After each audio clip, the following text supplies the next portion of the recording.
Muy bien, como ya lo había anunciado, empiezo el programa conversando con el doctor César Vázquez, que es candidato al Senado en el Congreso de la República. Va con el número 3 por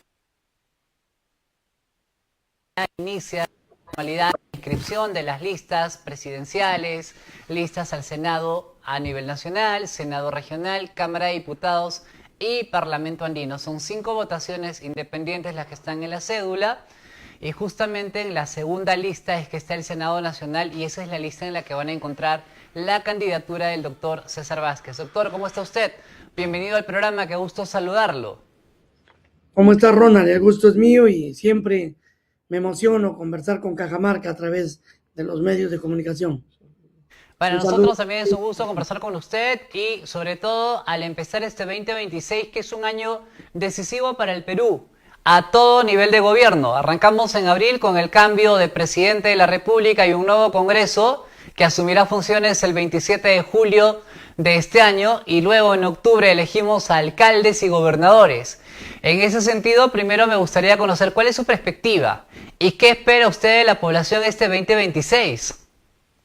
Bueno, es un año decisivo, como bien lo has marcado tú, porque se cambian las autoridades del gobierno nacional y de los gobiernos subnacionales, tanto locales como regionales, que son los que en la práctica van a conducir los destinos del país y de sus pueblos y van a determinar la mejora o el deterioro de la calidad de vida de la gente. O sea, mire qué tan importante es este año, qué tan importantes son las elecciones, porque está en el poder ciudadano decidir quiénes lo representen y con las experiencias nefastas que hemos tenido de elegir autoridades que no tienen las condiciones mínimas para conducir bien las instituciones y el país, realmente nos toca evaluar a todos los peruanos y creo que Cajamarca no es la excepción, con mucha responsabilidad este año en las autoridades y la invocación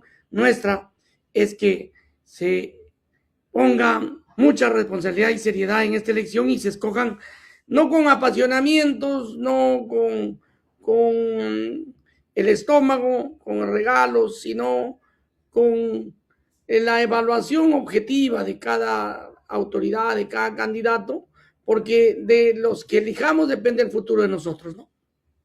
Eso es cierto. Este año no solo elegimos a un presidente, congreso, alcaldes y gobernadores, sino que nos jugamos el futuro por los próximos 5 años en cuanto a la presidencia de la República y 4 años en cuanto a gobiernos locales. Y voy a tomar una de las frases que usted ha señalado. Hemos tenido autoridades nefastas. Y eso también se debe a la poca confianza de la población en quienes practican política. ¿Cómo cree usted que esta campaña debe revertir esa situación? Porque si vemos las encuestas, es un pequeño porcentaje el que tiene definido su voto.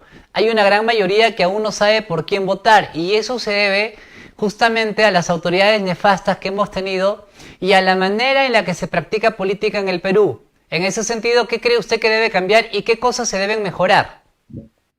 Sí, mira, todo nace porque en nuestro sistema electoral está fallado en su estructura. Es decir, así como están las cosas, las normas, la famosa reforma electoral de Tuestas, que lo impulsó con mucha emoción, bajo intenciones oscuras, obviamente, el expresidente Vizcarra, y que nos han traído esta desgracia actual, ¿no? Porque esa reforma ha permitido que hoy tengamos la mayor cantidad de candidatos y de partidos, que esa es una cifra récord en el mundo, ¿no? Entonces, tener más de 36 candidaturas representa un riesgo real para la verdadera democracia y la legitimidad, porque entonces en ese mar de candidatos se diluye tanto el voto que los que ganan con muy poca legitimidad, con muy poca aprobación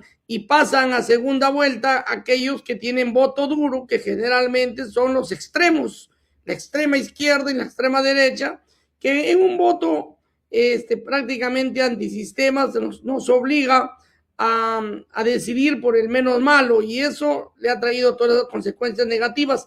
En medio de este mar de candidatos, a veces, como tú bien lo mencionas, la insatisfacción con la política por parte de la población lleva a escoger a improvisados, advenedizos políticos que ofrecen el oro y el moro, que se golpean el pecho y alzan la voz contra el sistema diciendo que van a cambiar el mundo, pero que no muestran su preparación, su experiencia, porque para gobernar un país sobre todo se necesita, primero que nada, tener algunos requisitos básicos. La experiencia para mí es fundamental porque el presidente es el funcionario de más alto nivel, ¿no?, de más alta jerarquía en un país, y tiene que conocer el mecanismo de gestión pública, porque manejar la gestión pública cada vez es más difícil y hay que conocerla para que no nos engañen y para saber cómo hacer las cosas. Entonces la experiencia previa pues es fundamental y hay que evaluar quiénes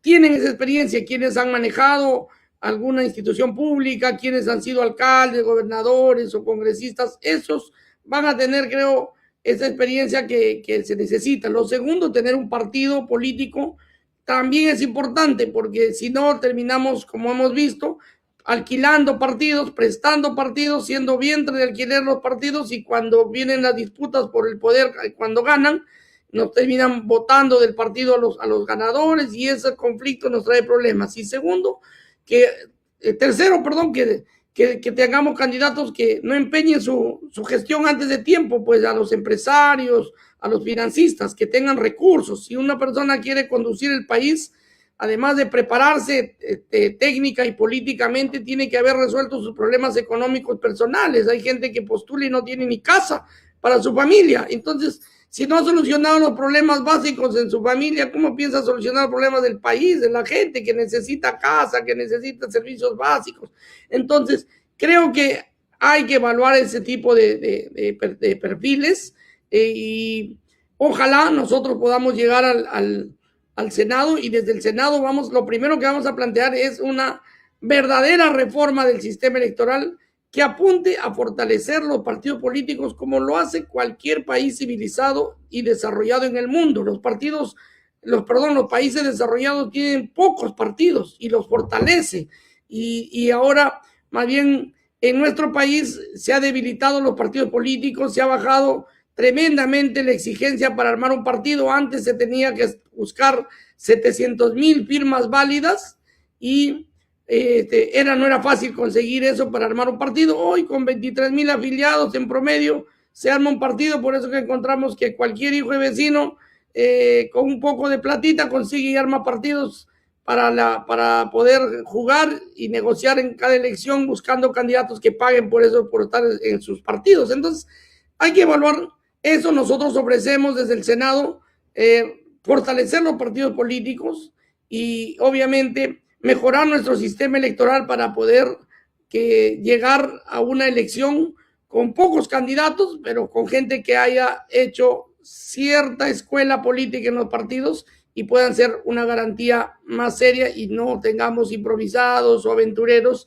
que llegan sin experiencia. Y aquí el elector obviamente tiene que escoger entre menos, porque si tiene un mar de gente, va a ser más difícil para el elector cuando no tiene también la información necesaria, ¿no? Estoy de acuerdo con muchas de las cosas que ha indicado, doctor. Sé que usted tiene experiencia, ha trabajado en el sector salud, ha sido usted médico de posta médica, director de un hospital, congresista de la República, ha sido ministro de salud. Por cierto, hace poco lo acaban de reconocer como el mejor ministro que ha tenido el país en la historia en la cartera de salud. Sin embargo, también hay detalles que ha mencionado que son interesantes y que requieren de reformas urgentes. Por ejemplo, teníamos las primarias, que eran una manera interesante de cómo depurar la cantidad de partidos que tenemos. Si en noviembre hubiésemos tenido unas verdaderas elecciones primarias, probablemente hoy día solo contaríamos con 4 o 5 partidos, pero este Congreso abolió esa circunstancia. Así que fuimos a una simulación de primarias, porque lo que decía la ley es que los partidos tenían que tener por lo menos el 10% de votación. Y era poco probable que muchos consigan esa cifra. Entonces hubiéramos tenido ahí un filtro. Pero bueno, eso se puede modificar y mejorar. Y el otro punto que yo considero que es importante y que aún no lo tenemos, es que para ser alcalde, gobernador, diputado, senador y presidente, mínimo hay que tener una maestría en alguna materia, ¿no? En gestión pública, porque para ser gerente y subgerente te piden años de experiencia y cumplir un perfil profesional. ¿Por qué para ser alcalde, presidente, congresista no te piden cumplir cierta experiencia? Si se supone que esta gente va a tomar decisiones y tiene que hacerlo con el conocimiento. ¿Qué piensa de esto? Bueno, yo presenté, me acuerdo, un proyecto de ley en esa línea cuando recién entré, porque efectivamente veía de que algunos colegas congresistas no tenían la más mínima idea de lo que hacían ahí, y eran los asesores los que conducían todo y ellos solo tenían que dejarse decidir, orientar por sus asesores. Sin embargo, lo archivaron de inmediato por una mirada democrática, en el sentido de que el país tiene que estar representado en un espacio político de acuerdo digamos, a las características de su población. Y si ponemos unas exigencias académicas, mucha población iletrada puede sentirse no representada en el Congreso, porque decía un senador europeo, y uno de los viajes que hice por allá, si quieres conocer a un país como es, basta con conocer a sus congresistas, decía, porque ahí está la mejor representación de un país. Si hay congresistas que no tienen un nivel adecuado, es porque representan a un sector que se ve identificado con ellos. Entonces, en la práctica, esto atenta con la democracia y la representación real, y lo declararon inconstitucional, ¿no? Pero esa excusa es un absurdo, doctor. También había escuchado el argumento de que todos tenemos derecho a ser elegidos y elegir. Nadie te quita ese derecho. Como el derecho al trabajo, por ejemplo. Si tú quieres postular a un puesto de gerente, tienes que cumplir un perfil. ¿Quieres ser gerente? Prepárate en la vida. Ahora, no es cierto que en todos los lugares no haya gente que destaque. Yo creo que sí. Si vemos la zona rural de Cajamarca, hay padres que se han dedicado a la agricultura toda su vida, pero que se han esforzado para mandar a sus hijos a buenos institutos, a buenas universidades, a prepararse, y esa gente ya los representa. Entonces, quien quiere hacer carrera política, como quien quiere ser gerente, quien quiere ser empresario, quien quiere ser abogado, se prepara. Lo mismo, creo yo, debería ocurrir para tener alcaldes, congresistas y presidentes, porque si no, la historia del Perú va a seguir repitiéndose una y otra vez. Claro, no es cierto también que un tema académico garantice que seas una buena autoridad, ¿no? Porque eso también tiene que ver con valores y la preparación. Pero vamos, tenemos que poner vallas un poquito más altas si es que queremos cambiar la clase política, ¿no cree usted?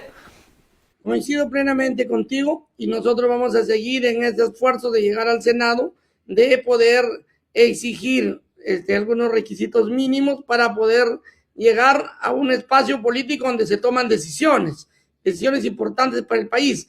Pero en la situación que estamos hoy, nos queda apelar a la responsabilidad de la población y del elector, que pueda buscar a los políticos con mejor prestigio, con mayor experiencia, para poder confiarle su voto y que conduzcan los destinos del país, ¿no? Ok, me queda claro eso. Ahora, una de las razones principales por la que usted va al Senado, sin duda, es el sector en donde usted es especialista, salud. Ha sido usted ministro, acabo de señalar hace un momento que ha tenido un gran reconocimiento por el trabajo y el esfuerzo en los 2 años y días que estuvo en el ministerio. Aquí en Cajamarca usted ha generado una inversión de más de 2.000 millones de soles, lo cual saludo y me parece importante. Aunque hay también de aquellas personas que dicen, César Vázquez no hizo nada. Bueno, quien no quiere ver, aunque le pongas una lupa, simplemente no va a ver. Y el apostar por la inversión, el generar presupuestos, el viabilizar proyectos es hacer.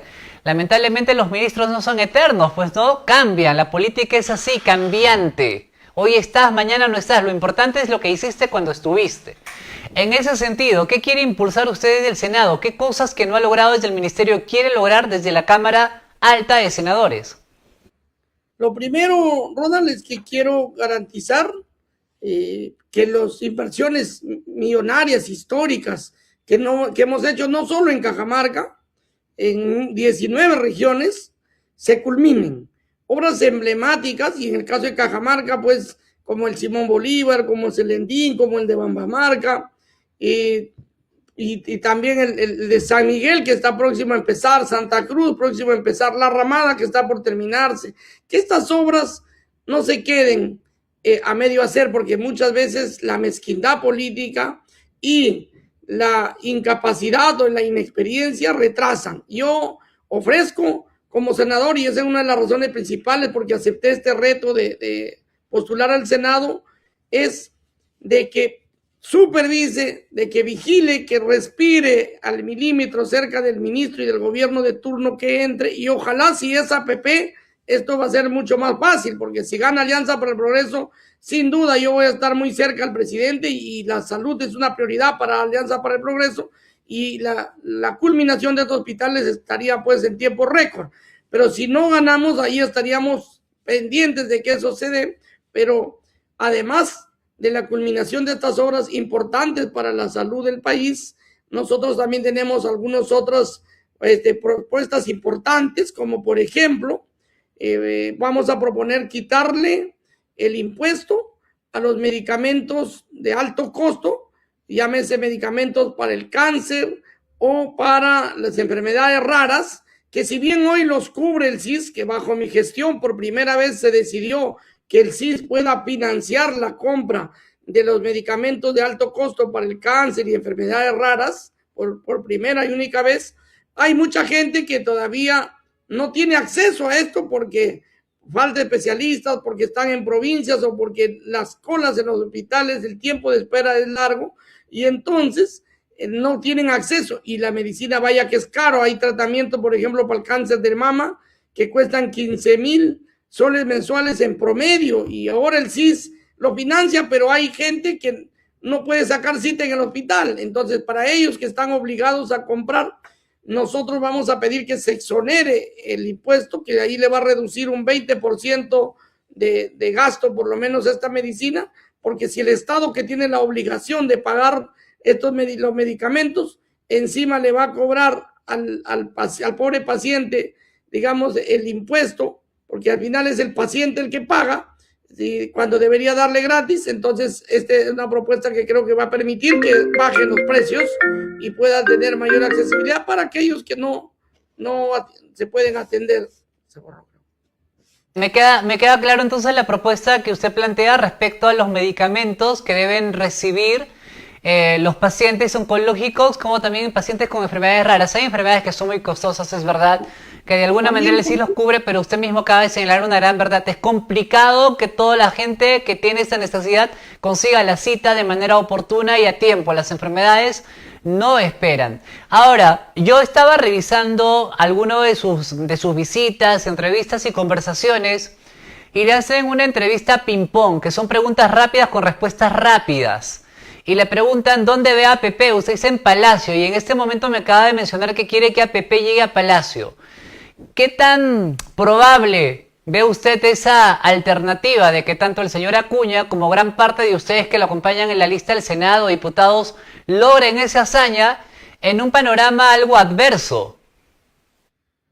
Sí, yo veo con optimismo este proceso electoral, pese a que las condiciones, como ya lo hemos analizado, no son las mejores para el elector en medio del mar de candidatos que hay.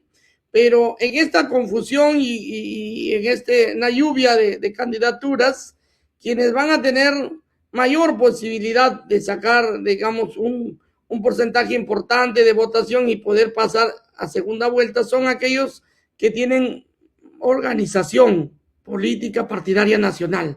Alianza para el Progreso es el partido con mayor número de bases distritales a nivel nacional y con mayor número de afiliados. Estamos ya cerca de los 400,000 afiliados a nivel nacional. En Cajamarca, para que tengas una idea, ya tenemos ahora 109 bases distritales y provinciales con acta presentada ante el jurado, y vamos a empezar la juramentación de estas bases. Esa organización que ha costado mucho tiempo y esfuerzo trabajarla, va a ser, creo que, el colchón y el soporte para que nosotros tengamos, primero, la tranquilidad de pasar holgadamente la valla, y segundo, como las cifras hoy no son tan altas para poder pasar a segunda vuelta, estar en la pelea con una buen ajuste en la campaña en los próximos meses y podamos, con la experiencia que tiene nuestro candidato presidencial y el equipo que tiene, porque no solo es la persona la que vamos a elegir un equipo. Y en el equipo de Alianza para el Progreso hay gente de mucha experiencia. Yo manejo, creo, como muchos especialistas de APP, con mucho conocimiento el tema de salud. Tenemos que el jefe del plan de gobierno de Alianza para el Progreso es un destacado exministro de Economía que es reconocido internacionalmente y por muchos analistas políticos como el mejor del medio, como es José Salardi. Y entonces es el equipo que tiene la experiencia, es el candidato presidencial que de una u otra forma representa al peruano emergente, aquel que viene de abajo, de la pobreza absoluta y que ha podido vencer con esfuerzo a lo largo de 40 años a la pobreza y hoy ser uno de los referentes de éxito en el país. Entonces, creo que Alianza para el Progreso, con la organización que tiene, con el equipo que tiene, va a dar la sorpresa, aunque muchos empresarios adversos o muchos poderes fácticos y muchos competidores quieran desmerecer. Finalmente creo que incluso el carisma de nuestro propio candidato presidencial representa la forma de ser sencilla y humilde de muchos peruanos que van a ver reflejados en él ese deseo de superación y esfuerzo y nos van a dar su confianza. Doctor, me permito hacerle una pregunta frecuente. Quienes cuestionan la candidatura de César Acuña dicen lo siguiente: si no pudo con la libertad, ¿cómo va a poder con el país? ¿Y cuáles son los puntos que más le cuestionan? El tema de la minería ilegal en Patás, que fue un escándalo cuando mataron a 13 personas, y todos los enfrentamientos que ha habido en esa zona, y el tener a Trujillo como la segunda ciudad más insegura después de Lima. En ese sentido, ¿cuál es la reflexión o análisis que usted tiene como parte de APP? Mira, yo te resumo diciendo una cosa. Lamentablemente, el 70% del presupuesto en el país lo maneja el gobierno central. Los gobiernos regionales muy poco pueden hacer desde su espacio con ese ínfimo presupuesto que maneja. Si en Cajamarca se ha estado avanzando y tú ves el avance más destacado es en salud, que es más de 2,000 millones de soles en inversión, que es una cifra que supera largamente todo el presupuesto en inversión que tiene el gobierno regional en los 4 años, creo. Entonces, podemos decirte que un gobernador solo no va a poder cambiar una realidad que es histórica en una región, pero sí puede sentar las bases y puedo decirte con absoluta seguridad que el gobierno regional que está sentando las bases para la transformación que son complejas estos problemas es el gobierno de la libertad, porque en inversiones, para que tengas una idea, no solo contando salud, sino los grandes megaproyectos de agricultura, etcétera, de infraestructura vial, tiene gestionados y asegurados para los próximos años más de 15,000 millones de soles de inversión. Para que tengas una idea, en este 2026, en salud, más allá del hospital de alta complejidad que vamos a hacer o que se va a hacer en Trujillo y que va a costar más de 3,000 millones de soles y va a ser el hospital más moderno de Sudamérica y que nosotros hemos dejado ya firmado el contrato y está en las próximas semanas listos para empezar la obra, una obra que va a durar 5 años, pero que en 5 años va a poner a la libertad como con el hospital más moderno de Sudamérica. Pero además, el gobierno regional ha podido gestionar allá en el MEF 2,000 plazas más presupuestadas para trabajadores de salud.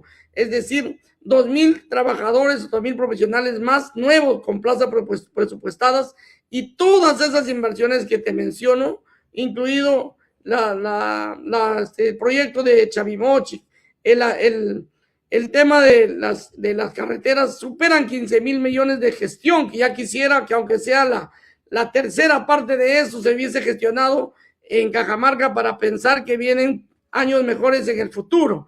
Pero entonces, este es un problema que se soluciona a largo plazo. La inseguridad es un tema que, si bien también implica algunos algún nivel de responsabilidad de los gobiernos locales y regionales, el mayor peso de responsabilidad y de inversión es del gobierno nacional, y en estas alturas los problemas que tú mencionas de Trujillo es básicamente por esa minería ilegal que mencionas y que dependen principalmente de su operatividad, de su supervisión del gobierno nacional. Entonces creo que allí hay un trabajo que tiene que hacerse, y por eso que Acuña ha decidido postular al gobierno nacional para que desde allí pueda combatir estos problemas que son no solo nacionales, incluso transnacionales, como la delincuencia transnacional que ahora por las migraciones masivas se ha incrementado. Entonces, realmente quien diga que no ha podido con Trujillo, que miren las cifras, las consultas amigables, y vea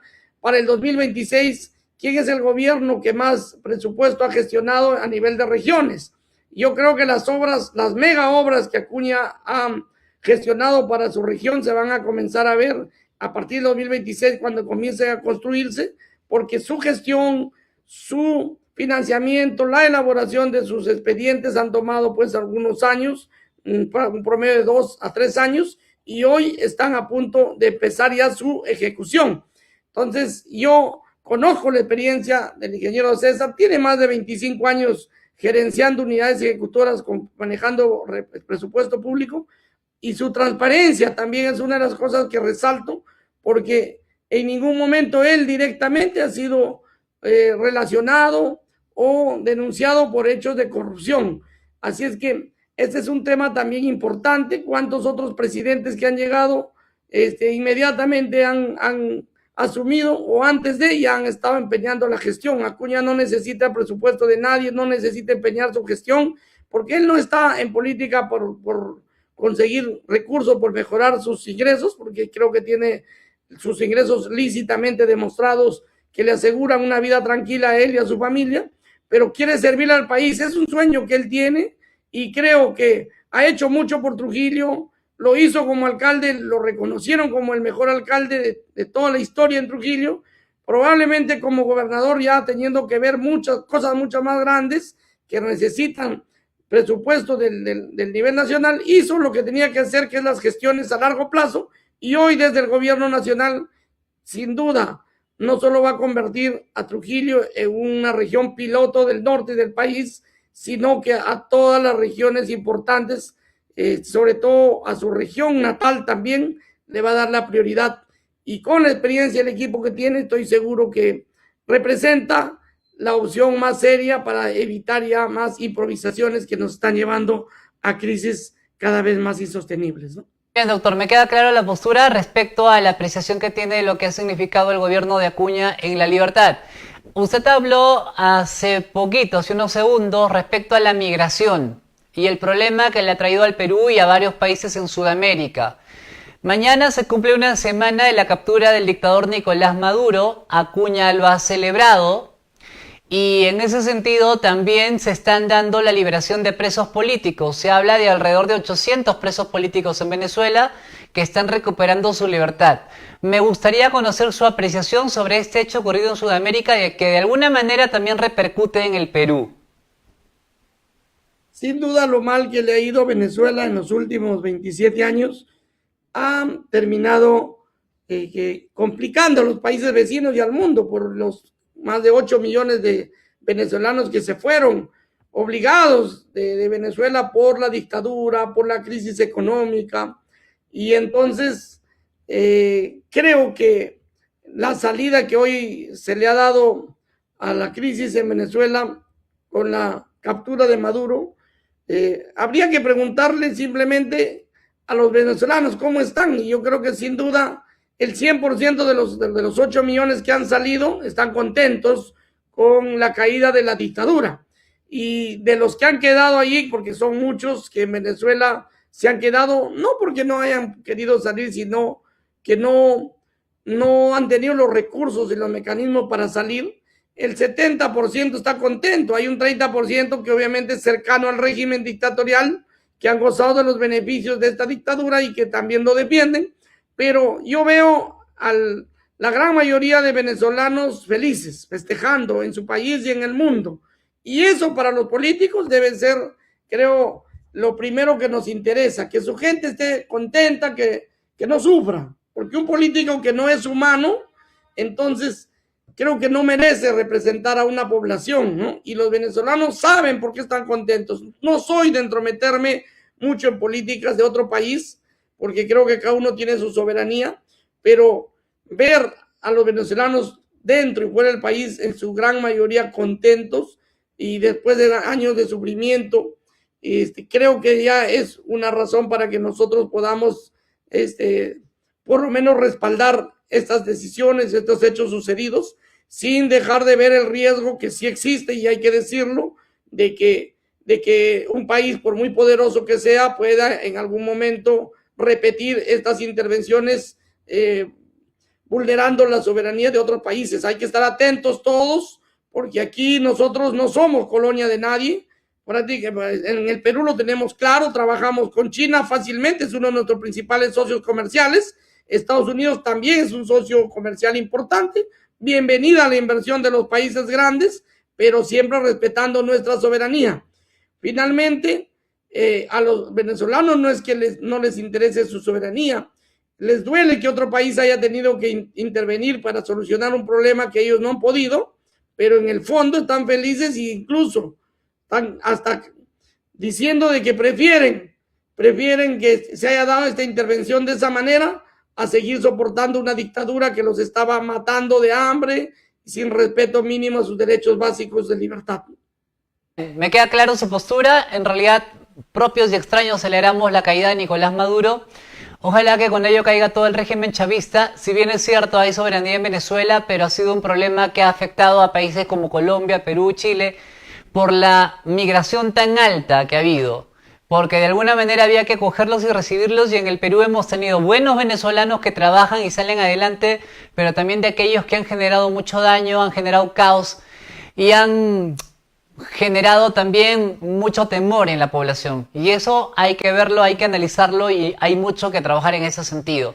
Doctor, yo le agradezco por esta conversación, por habernos explicado algunas de las propuestas que abraza, por las que va al Senado, la razón por la que sigue usted de la mano con César Acuña, y también el conocer un poco de la trayectoria y gestión que ha desarrollado siempre desde el sector salud. Si desea decir algo más, lo escuchamos. Sí, aprovecho la oportunidad, Ronald, para invitar primero a todos los trabajadores de salud de la región en general. 24, sábado 24, vamos a tener en Chota un conversatorio de las bases de salud de Alianza para el Progreso. Los invito a todos, sean de APP o no sean de APP, que participen. Vamos a tener también algunos invitados especiales de salud que nos acompañen en este conversatorio. Hemos avanzado mucho en el tema de salud en cuanto a las condiciones laborales de los trabajadores. Les hemos mejorado su sueldo mejor que cualquier gobierno en los últimos 20 años. Les hemos dado condiciones laborales mejores, pero todavía hay muchas cosas por hacer y queremos escuchar sus sugerencias para poder también plasmarlas en nuestra propuesta ya desde el Senado. Pero además también quiero informarles que este domingo próximo, el domingo 11 de enero, estoy llegando a Jaén con dos objetivos. Uno, juramentar a los 13 comités distritales y al provincial en Jaén, comités políticos de Alianza para el Progreso, y además formar la comisión organizadora para el gran meeting y evento de apertura de campaña o lanzamiento de campaña presidencial, donde vendrá nuestro presidente fundador César Acuña, y esperamos que el 31 de enero, que será el lanzamiento de la campaña presidencial en Cajamarca, desde Jaén, con la presencia de Dilber Aguilar, un jaeno y cantante o artista muy reconocido, que es muy amigo, por cierto, y nos apoya siempre en estos eventos. Quisiera desde allí, con estas comisiones, este domingo, organizar para que podamos hacer la concentración más importante de esta campaña en miras a las elecciones. Y desde mi lado personal, invitar a todos a que se sumen a la organización más fuerte políticamente hablando en Cajamarca, que somos un equipo, no es una persona, son dos cajamarquinos, el líder nato, que es César Acuña, y quienes habla como responsable político regional, que estamos liderando el equipo, pero es un equipo multidisciplinario. Vamos con la A para presidente, vamos para el Senado Nacional con la A y con el número 3. Pido a todos los que me conocen, a mis simpatizantes y a los que se dignen apoyarnos en estas elecciones, que marquen la A de Alianza para el Progreso en la columna del Senado Nacional y escriban el número 3 para que su servidor siga con su experiencia trabajando por ustedes. Muy bien, doctor, un abrazo a la distancia, gracias por esta conversación y vamos a estar muy atentos a lo que ocurre el domingo 11 en Jaén y el 24 en Chota, además del 31 en Jaén, que es el lanzamiento, como usted ha señalado, de la campaña presidencial de Acuña aquí en la región. Un abrazo, cuídese mucho. Gracias a ti, un abrazo a todos los cajamarquinos. Ha sido el doctor César Vázquez, candidato al Senado de la República con el número 3.